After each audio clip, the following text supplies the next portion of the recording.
You tell yourself you stay because you love them. But somewhere in the back of your mind, a quieter voice has already made the decision for you, and it has nothing to do with love. Picture an early human, alone at the edge of a dark plain, the fire of the group flickering far behind them. To be cast out was not sadness, it was death, and that ancient terror never left us. It simply changed its disguise. Today it wears the face of a person who hurts you, and it whispers the most dangerous sentence your brain knows how to say: staying is safer than being alone. We like to believe that leaving a bad relationship is simple. If someone treats you badly, you go. That is what reason says. That is what your friends say.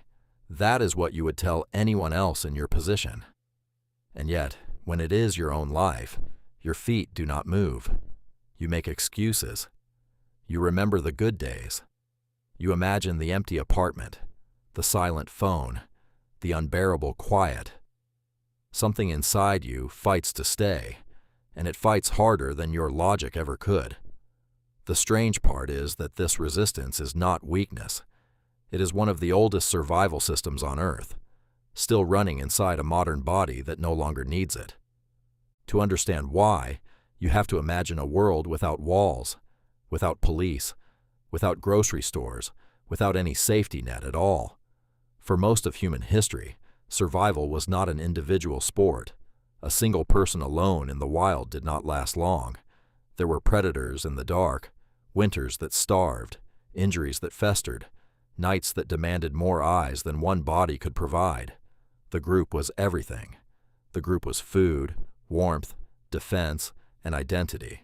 And so evolution did something ruthless and brilliant. It made separation feel like pain, real, physical, biological pain. This is not a metaphor. When you feel the ache of rejection or the panic of abandonment, your brain activates some of the same regions it uses to process physical injury. Studies on social rejection have shown that emotional pain and bodily pain share overlapping neural pathways. Evolution did not bother building a separate alarm for loneliness. It simply hijacked the one that already screamed when you were wounded. Because to our ancestors, being left behind and being injured led to the same outcome. They did not survive it. So your brain learned to treat connection as life support. And here is where the story turns strange. The system that keeps us bonded does not carefully check whether the bond is good for us. It only checks whether the bond exists. Attachment was never designed to measure happiness. It was designed to prevent separation. From the perspective of an ancient nervous system, a difficult connection is still infinitely better than no connection at all. A flawed tribe still meant protection. A harsh group still meant survival. And so the instinct that should protect you can quietly trap you, holding you close to the very thing that hurts you, simply because it is familiar, and familiar once meant alive. But that still does not explain the full grip of it, because bad relationships do something even more specific to the brain, something that turns survival wiring into a kind of cage. Think about what an unpredictable partner actually creates. Sometimes warmth, sometimes coldness, sometimes affection, sometimes withdrawal. You never quite know which version you will get. And your brain, that ancient pattern-seeking machine, becomes obsessed with cracking the code. Psychologists have a name for this. It is called intermittent reinforcement, and it is one of the most powerful behavioral traps ever discovered. When a reward comes every single time, the brain relaxes. When a reward comes randomly, unpredictably, only sometimes, the brain does the opposite. It fixates. It chases. The same mechanism that makes a slot machine impossible to walk away from is the mechanism that can make a painful relationship impossible to leave. Every kind word after a cruel silence feels like winning the jackpot. Your nervous system floods with relief, and that relief gets confused with love. You are not addicted to the person. You are addicted to the relief of the threat finally stopping, even for a moment. And this is the part almost no one notices. The intensity you feel in a turbulent relationship is not proof that it is real, or deep, or meant to be. Often, it is the exact opposite. Calm, steady love does not trigger the survival alarm, so it can feel boring, even suspicious, to a brain trained on chaos. Meanwhile, the relationship that keeps you anxious, that keeps you guessing, that keeps you afraid of losing it, lights up every ancient circuit you have. You mistake the fear of abandonment for the depth of your feelings. The pounding heart is not romance.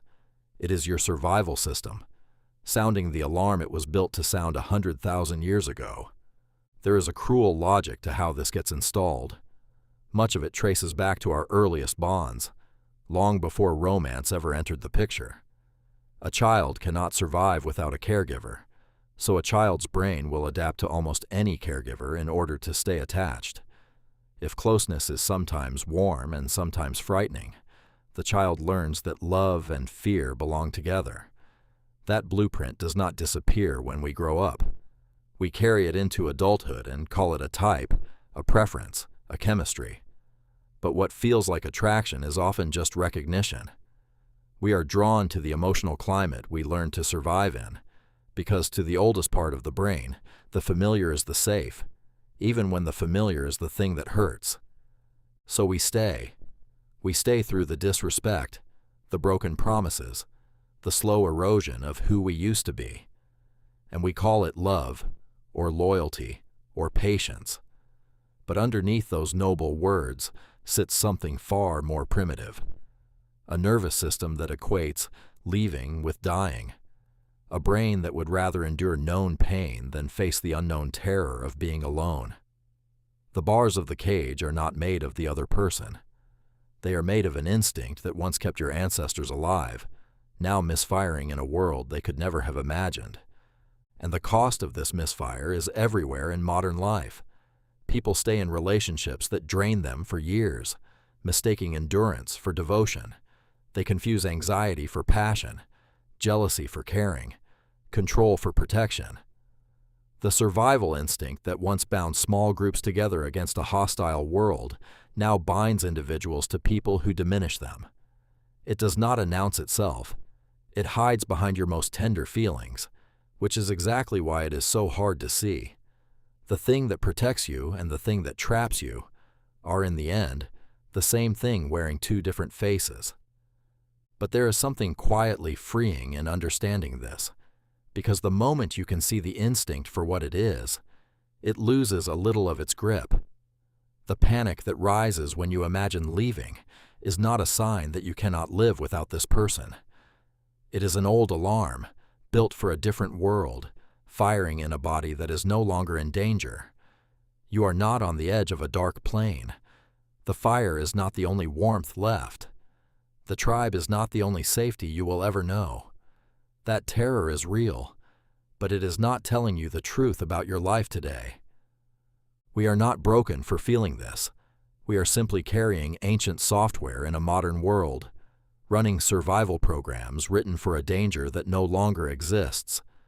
The ache of staying, the dread of leaving, the strange pull toward people who hurt us, all of it is the echo of a time when being alone really could kill you. Understanding that does not make the feeling vanish, but it gives you something your ancestors never had: a choice. The next time that quiet voice whispers that staying is safer than being alone, you might just recognize it for what it is. Not love, not fate, just a very old fear, still trying to keep you by a fire that went out a long time ago.